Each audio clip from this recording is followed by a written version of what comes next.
Yeah, I'm from Roche, which is a pharmaceutical company, so I'm going to give you a little bit of an overview as to what it's like being a statistician in big pharma. So I'm going to start by going through a little bit of a background about me, why I chose Roche, and then talk about clinical trials in general and how a statistician fits into that. Give you an idea of an example project, and then finally go through some kind of hints and tips as to what might be helpful if you're looking to move into big pharma at some point. So I also did my undergraduate degree at Bath in maths. I did a mathematical sciences degree, which meant that I could do my final year modules basically entirely in statistics, which was quite nice. So I managed to do 5 out of the 10 modules at a master's level, which also meant that I could jump straight into a PhD when I finished. So within that, I did the 3rd year of my degree out as a placement student at Roche. So I worked within a team of statisticians working on clinical trials of rheumatoid arthritis. I went back and did my final year before going on to do my PhD at King's College London. So that was in bioinformatics and biostatistics. So I had a little bit more of a kind of wider idea of looking at genetic data, proteomic data, the kind of big data, rather than it was a very applied PhD rather than looking at kind of more theoretical aspects of statistics. I've just started back at Roche, so I went back there in August of this year, so I haven't actually been back there too long. Why did I decide to go back? So I really enjoyed my placement year there. You got given a lot of responsibility and insight into lots of different aspects of drug development, which I really enjoyed. Roche is a globally renowned pharma company, so it's the leader, I think, in oncology, and also has fields in inflammation and neuroscience, are kind of the 2 main other areas. It has very good job prospects, so when I was there it was very obvious the kind of career path that you could take through the statistical function, and then the opportunity that at the top of that you didn't just have to go into people management, there are opportunities to stay doing nice fun statistics for as long as you wanted to, which I really thought was good. And finally, it was very clear when I was at Roche that there's a real opportunity to continue research alongside the kind of day-to-day work that you're doing. So they're very interested in collaborations with academia, which is something that I massively got out of my PhD that really needed to be done. So that was something that really attracted me to go back to Roche. So to give you an idea of the kind of things I work on, I wasn't sure how familiar people would be with the kind of setup of drug development. So to give you a quick overview, there are 3 main phases in drug development in clinical trials. The first is a phase 1 study, so this is generally performed in young, healthy volunteers of a small group size. If the treatment could be harmful, so for example something like chemotherapy in an oncology setting, the people involved in those phase 1 studies will actually be patients themselves. And these small studies are looking largely at the safety profiles of our treatments. So are we seeing any possible side effects, any possible harm, and also looking at what dosage we might want to take forward of this compound. If our phase 1 trials are successful, we move into phase 3. Phase 2. These are slightly larger groups of people who are affected by the disease, and we continue to monitor all those safety components, so whether we see any side effects, but with the addition of assessing whether we think our treatment is efficacious in these patients. Generally, this is performed against a kind of dummy treatment or placebo. If our phase 2 results look promising, we move into phase 3. So these are the studies that are powered to detect an effect in our endpoint of interest and really show whether the treatment is effective in patients. In terms of monitoring the safety, we have safety data over a much longer period of time, and also generally from many different countries and settings. Generally, the kind of control arm within these studies is the standard of care. So in some indications that will be placebo if no current treatments are available, or it may be some kind of background treatment if things are already on the market. If these phase 3 trials are successful, so these are the pivotal trials that enable us to go forward and take our treatments to the regulators. So we have to put together a package of all the information we have on these treatments, and they go to the regulators within each country or each region that we're looking for approval. So the big 2 probably being the FDA in America and the EMA in Europe. And they will decide whether our treatment is deemed to be safe and effective. The treatment then goes on to be licensed, so a kind of added step in the UK that we also need to go through NICE to see whether the NHS is willing to fund that particular treatment. After all of that's happened and our treatment is available to the general public, phase 4 trials are performed. So these are trials over much longer periods of time, measuring, kind of recording information on a lot more people to see the cumulative effects of our treatment over time. And also interesting things start to creep in at this stage. So some people will take the medication in combination with other treatments. Can we see any possible effect of that? And this whole process in general takes between kind of 10 to 15 years. Although more recently, different types of trial designs are being used to kind of expedite this process. So how does a statistician fit into all of that? I would say that the most important kind of section across all of those phases of trial design is this bottom question. So we translate the biologic concepts that come from clinical scientists, safety scientists, pharmacologists into measurable hypotheses that we can actually test in our clinical trials. So we ensure that the right questions are being asked in the right ways and we're looking at the correct populations of individuals. We're obviously involved in the design of these clinical experiments, and that's not just at the trial level, but also at the kind of compound level. So if there are multiple trials within one treatment, we would look at how they all interact and how that data provides cumulative evidence for a treatment effect. And we also lead the analysis and interpretation of these data.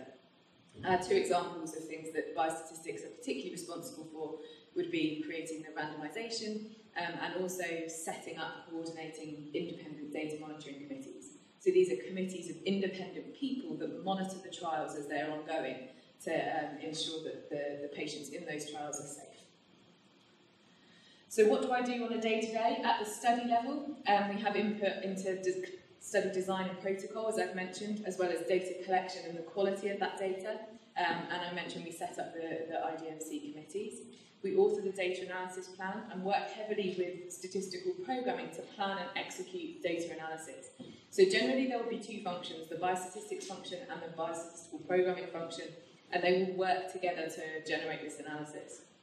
So although I use programming tools such as SAS and R, the majority of the standard outputs that are run just using macros or functions are produced by the programming department. So that's something that I think is quite nice, is the programming I'm doing is quite interesting and exploratory. It's not necessarily just running the same programs over and over again. So we use our statistical expertise to interpret the data, which then gets input into clinical study reports and publications.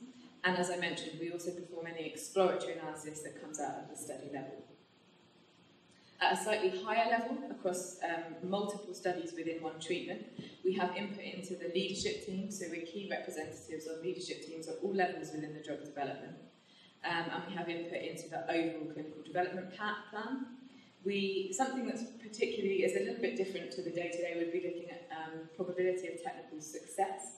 So each trial has to be assigned a probability as to how successful we believe it's going to be, probability that it's going to succeed. And then this is used in kind of business marketing decisions to see how much the company is willing to invest in that molecule. And it can be a little bit subjective, so it's something that's a little bit different to the everyday data analysis. We have input into whether we think our treatment could be useful into new indications or administered using new devices. And also we can get involved with broader roles. So for example, as you move up through the statistics function, you can get involved in things such as being the global development team leader, so overseeing the development of a molecule across all functions. And other things that we may get involved in include non-clinical statistics, due diligence assessments, so if the company feels that there is a compound outside the company that they would be interested in, they kind of put together a team to go and research it and see whether it would be worth trying to bring that molecule in-house. We are heavily involved with keeping up to date with the statistical literature and any new methodologies that we think may be interesting to implement in any of our clinical trial analysis. So to give you a little bit of an idea of some of the stuff that I work on, my PhD was in Alzheimer's disease, looking for a blood-based biomarker for Alzheimer's. And it's thought that Alzheimer's disease is caused by the build-up of a protein in the brain called amyloid, as you can see from this PET scan. When I started at Roche, I expressed an interest in staying in this area, and they've actually been very good at kind of making that come true for me. So the rest of the team, based on this particular molecule, are based in the headquarters in Switzerland, and I sit on my own in the UK. It's a very global company, so that works all out all okay, but they're very flexible in terms of if you have an interest, it's definitely worth mentioning to see what they can do. So patients who have Alzheimer's disease start to have cognitive deficit. So one of the tests of Alzheimer's disease asks them to replicate drawing shapes. So they'd be asked to copy this diagram of two overlapping pentagons or a cube, and these are kind of some of the results you might get out of it. So you can see they really have severe cognitive impairment. The molecule I've been working on looks to reduce the amount of this amyloid protein in the brain to prevent this kind of cognitive decline from happening. Phase 3 studies went ahead in this molecule about 6 years ago, and they were stopped early due to a lack of efficacy, so they saw no effect. And the studies used quite a low dose. The reason that low dose was chosen was because in the kind of phase 1 and 2 studies, they saw some safety events. They saw some ARIA events, which are amyloid-related imaging abnormalities that come up on MRI scans. And at the time, those events were really, really unknown. No one knew anything about them, what their risks were, and so they really protected against them having any safety impact of the study. However, over the last 6 years, a lot more research has been done into those events, and actually they are considered to be relatively okay events when well regulated. And so we're now considering taking that molecule forward at higher doses.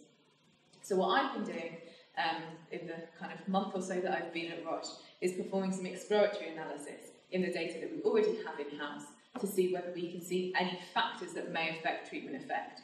So for example, whether people who progress more quickly may see more of a treatment effect, or people who have a risk gene for Alzheimer's disease, the ApoE gene, may respond better to treatment. And this will be used to inform the new phase 3 studies. So I'm going to finish just by giving a kind of couple of ideas for if you're interested in pharma, the things that I have found most useful and most important. And I think primarily the first of those is communication skills. So it's been mentioned a couple of times today, but you can have all the technical ability in the world. If you can't explain your technical, nice statistics to non-statisticians, you're really, really going to struggle. So I spend a lot of my time in cross-disciplinary meetings working with clinical scientists, and I have to be able to explain everything I do to them. So that's something that I think is really, really important. Secondly, you really need to have a scientific interest, so be willing to understand the diseases that you're working in, understand the mechanisms of your treatments, because that's only going to inform the work that you're doing in your data analysis. You should be interested in working across disciplines, and if possible, have some experience. I know everyone says that, and it's easier said than done, but within pharma, there's actually a lot of companies run very, very good placement schemes and internship schemes. So Roche, Glaxo, Eli Lilly, to name a few, do very good schemes in that. So if you are interested, do just let me know. And obviously be passionate about the work. And the work that Roche does, working towards treatments for cancer and Alzheimer's disease, it's very easy to be passionate about. So yeah, so that's all for me. Thank you very much.